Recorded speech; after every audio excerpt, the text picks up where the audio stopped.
Good morning, student. Myself Chirag Sukani, and we will continue our topic, that is dividend policy, and in that 15 number sum. Now 15 number sum. A. X company earn ₹5 per share. मैंने बोला है again, जैसे read करते जाओ उसको short में लिखने की हैबिट डालो. सो EPS कितना 5 is capitalized at a rate of 10%. It means KE 10% and has a rate of return on the investment of 18%. So R is what? 18%.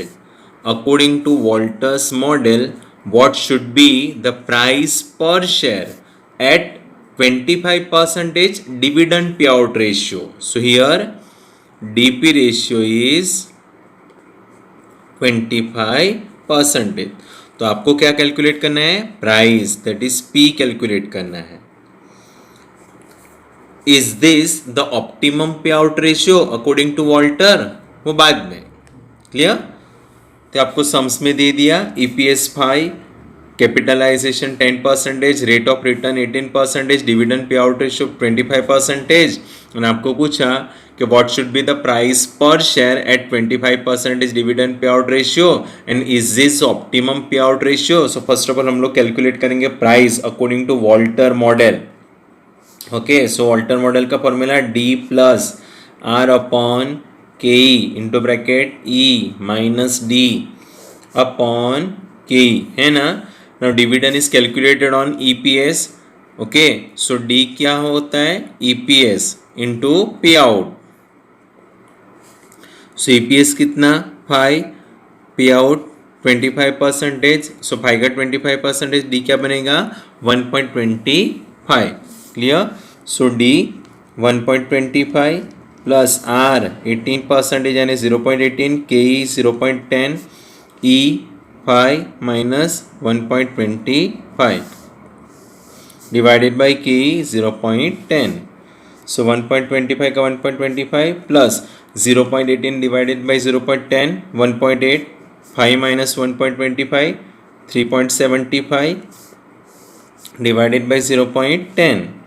So 1.25 plus 1.8 into 3.75, that is 6.75 divided by 10. So addition 8.0.10. So answer क्या आएगा? 80 rupees. So first answer over. Clear? So price. Now is this the optimum payout ratio according to Walter? So conclusion पूछा. Okay, so Walter model में आपको पता है conclusion कैसे करना है. So here R is greater than K है. Here R is greater than K, that is 18% is greater than 10%. So it is a case of growing firm. So it is a case of growing firm. This growing firm के लिए optimum pay out ratio क्या होना चाहिए? 10. Optimum pay out ratio must be 0%. Okay, so ये optimum pay out ratio है. So here this is not the optimum pay out ratio. यहाँ पे optimum pay out ratio नहीं है, ग्रोइंग है तो 0 होना चाहिए, बट यहाँ पे तो कितना है? That is 25%. Clear? So A answer over. Now B में क्या पूछा? Omega company has cost of equity capital of 10 यानी कि the current market value of the firm is 20 lakhs यानी वैल्यू दे दिया, NPO 20 lakhs. और वो कैसे दिया? At the rate of 20 rupees per share. Assume value for the new investment earning and the dividend at the end of the year is investment 6,80,000, earning 1,50,000 and dividend 1. Show that under MM assumptions the payment of dividend does not affect value of the firm. यानी आपको खाली क्या करना है? Payment of dividend and dividend is declared, dividend declared और MM model use करना है. Clear. सो जो इन्फॉर्मेशन दिया लिखो। सो कॉस्ट ऑफ इक्विटी कैपिटल 10%। आपके पास सम्स है तो रीड कर रहा हूँ, देखते जाना। So cost of capital 10%। Current market value, so here NPO is given. Current market value कितना है 20 lakhs, और वो 20 lakhs at the rate of 20 per share. तो based on that we can easily find out number of share. उसके basis पे हम लोग number of share find out कर सकते हैं। कैसे? Number of share is what 20 lakh value divided by 20। So 1 lakh number of shares आएंगे, 1 lakh number of shares आएंगे। Clear. Then assume values for the new investment. New investment यानी I कितना दिया 6,80,000। Then earning E 1,50,000 and dividend 1 दे दिया सब। Show that under MM assumptions the payment of dividend does not affect value. It means हम लोग को खाली क्या करना है, डिविडेंड डिक्लेयर्ड वाला ही करना है। डिविडेंड डिक्लेयर्ड वाला सम्स करना है और उसमें 4 स्टेप्स करना है, ABCD। ओके। और वहाँ पे देखना है कि जो आपका जो 20 lakhs है वो वैल्यू चेंज होना नहीं चाहिए। चलो, तो फर्स्ट स्टेप में हम लोग क्या करते हैं, हम लोग price at the end of year करते हैं ना, पूरा वो अपना जो हम लोग MM में करते हैं ना वैसे ही करना, price at the end of the year. So it is the formula dividend declared यानी P0 is what D1 plus P1 upon 1 plus K, है ना। सो P0 कितना है 20, यहाँ पे दिख रहा है ना 20 rupees per share. So here P0 कितना दिया, P0 20 रुपीज दिया है। क्लियर। सो D1 1 रुपीज है, 1 प्लस P1 फाइंड आउट करना है, 1 प्लस K 0.10। सो 20 का 20, 1 प्लस P1 अपॉन 1.1। अभी आपका सब फटाफट करना है, 20 1.1 is equal to 1 plus P1। Okay. So 22 is equal to 1 plus P1। So 22 1 यहाँ पे जाएगा तो minus is equal to P1। Therefore P1 का आंसर क्या आएगा ₹21। क्लियर। सेकंड स्टेप में हम लोग क्या करते हैं, अमाउंट रिक्वायर्ड वाला करते हैं ना, और उसका फॉर्मूला क्या है, delta NP1 is equal to what I minus into bracket E minus ND1। Investment कितना 6,80,000 minus earning 1,50,000 minus N number of shares 1 lakh, dividend 1 rupees. Clear. So 6,80,000 का 6,80,000 minus into bracket 1,50,000 minus 1 lakh into 1 lakh। Clear. So 6,80,000 minus 1,50,000 में से 1 lakh गया तो 50। So amount required कितना हो जाएगा 6,30,000 rupees. Clear. चलो third step number of additional shares है। सो थर्ड स्टेप में क्या करना है, नंबर ऑफ एडिशनल शेयर्स, ये आपको सब याद रखना। So delta N is what delta NP1 upon P1 है ना। सो डेल्टा NP1 हम लोग ने फाइंड आउट किया 6,30,000 एंड P1 हम लोग ने फाइंड आउट किया प्राइस 21। सो डिवीजन करोगे ना, सो राउंड अप आ जाता है 30,000 शेयर्स। क्लियर। सो फोर्थ में हम लोग क्या करते हैं, हम लोग वैल्यू, और वैल्यू का formula NPO is what N plus delta NP1 minus I plus E upon 1 plus K, है ना। चलो नंबर ऑफ शेयर्स हम लोग ने फाइंड आउट किया 1 lakh प्लस डेल्टा N हम लोग ने फाइंड आउट किया 30,000। मैंने बोला राउंड अप आ जाता है वही ले लेना है। सो P1 21 minus investment 6,80,000 plus earning 1,50,000 divided by 1 plus 0.10। ना 1 lakh प्लस 30 यानी 1,30,000 21 का 21 minus 6,80,000 plus 1,50,000 divided by 1.1। So 1,30,000 into 21 करोगे तो 2,73 27,30,000 आएगा, माइनस 6,80,000 का 6,80,000 प्लस 1,50,000 का 1,50,000 डिवाइडेड बाय 1.1। सो उसका आंसर क्या आएगा 22 lakh divided by 1.1। So answer हमारा राइट आ गया 20 लाख रुपीज़। ओके, सो आपका कंक्लूजन क्या हुआ? Payment of dividend does not affect value of firm. आया समझ में? इजी है ना सम?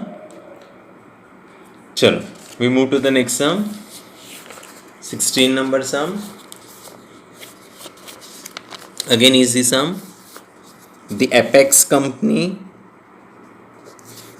company which earn rupees 5 per share, यानी EPS is given 5, is capitalized at 10%, यानी KE 10%, and has return on investment of 12% using Walter's dividend policy model. Walter model use करना है and determine optimum dividend payout ratio. Determine optimum dividend payout ratio and the price of the share at this payout. Full stop है, यहाँ तक कि आपका first सम हुआ, फिर ये अलग सा हो जाएगा. Now EPS KE and R दिया और आपको क्या बोला? Determine optimum dividend pay out ratio according to Walter. आपको पता है ना कैसे करते हैं optimum pay out ratio? So here क्या कंपेयर करना है? R and KE. So here R is greater than KE, that is 12% is greater than 10%. So it is the case of which firm? So it is a case of growing firm. So it is a case of growing firm. Okay, and growing firm के लिए क्या होता है? Thus the optimum payout ratio must be 0%. Growing firm के लिए है ना. So आपका first answer over. Determine optimum dividend pay out ratio. Now and price of the share at this pay out. तो प्राइस कैलकुलेट करना है. Price at 0% पे out पे कैलकुलेट करना है. वॉल्टर मॉडल है, फॉर्मूला पता होना चाहिए. सो PO is what? D plus R upon K. PO sorry P, यहाँ पे P हम लोग लिखते हैं. P is what? D plus R upon K E minus D upon K. Clear? Now 0% पे आउट. ओके, सो डिविडेंड क्या होगा? EPS 5 into 0%, तो 0 हो जाएगा ना.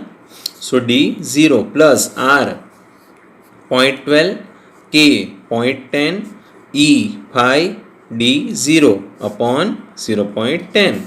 So 0 का 0 plus 0.12 divided by 0.10, that is 1.2, and 5 minus 0 5 divided by 0.10. अभी 0 का कुछ वैल्यू नहीं है. सो 1.2 into 5 that is 6 divided by 0.10. So price कितना आ गया? ₹60. है समझ में? तो आपका first over. Now it currently has 1 lakh shares selling at ₹100 each. The firm is contemplating the declaration of ₹5 as a dividend at the end of the current financial year, which has just begun. What will be the price of the share at the end of the year if the dividend is not declared? What will be if it is declared? Answer this on the basis of model. And assume no taxes. It means अभी second सम चालू होगा. यहाँ से आपको क्या करना है? Model use करना है. और में भी खाली क्या करना है? What will be the price of the share at the end of the year, यानी खाली प्राइस फाइंड आउट करना है. When dividend is not declared and when dividend is declared. Clear? तो it currently has 1 lakh shares of selling at ₹100 each. Clear? तो यहाँ पे आपका second सम चालू हो गया. So your number of share कितना है? 1 lakh शेयर है ना, एंड उसकी करंट प्राइस कितनी है? 100. क्लियर? फर्म कितना डिविडेंड पे कर रही है? Contemplating the declaration of dividend is what? ₹5. Okay, so dividend कितना दे रही है 5. अभी केई जो आगे था वही रहेगा, दैट इज केई कितना आगे सम्स में दिया 10% दिया है ना. क्लियर. सो आपको क्या करना है, प्राइस कैलकुलेट करना है. Price according to MM model, price of share at the end of year. End of the year कौन से केसेस में, when dividend is not declared. इन सेकंड में व्हेन डिविडेंड डिक्लेयर्ड. आया समझ में. एमए मॉडल यूज करना है. सो आपको फॉर्मूला तो पता ही है, डिविडेंड नॉट डिक्लेयर्ड यानी P0 is what, P1 upon 1 plus के है ना. P0 प्राइस 100 है, P1 फाइंड आउट करना है, 1 प्लस के 0.10 है. सो 100 का 100, P1 upon 1.1. Clear.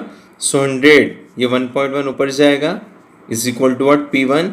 So price of the share at the end of the year is what 110. Simple सा. क्लियर. Dividend declared. सो आपको फॉर्मूला पता है, P0 is what D1 plus P1 upon 1 plus K. So P0 100 है, D1 5 plus P1 find out करना है, 1 plus के 0.10 है. सो 100 का 100, 5 प्लस P1 अपॉन 1.1. ओके, सो 100 ये 1.1 ऊपर चले जाएगा. So 5 plus P1. So 110 is equal to 5 plus P1. So 110 minus 5 is equal to P1. Therefore P1 is what, rupees 105. बस इतना ही करना है. Price of the shares at the end of the year when the dividend is not declared, when the dividend is declared. Clear all of you? Now next sum in the next video. Bye. Take care.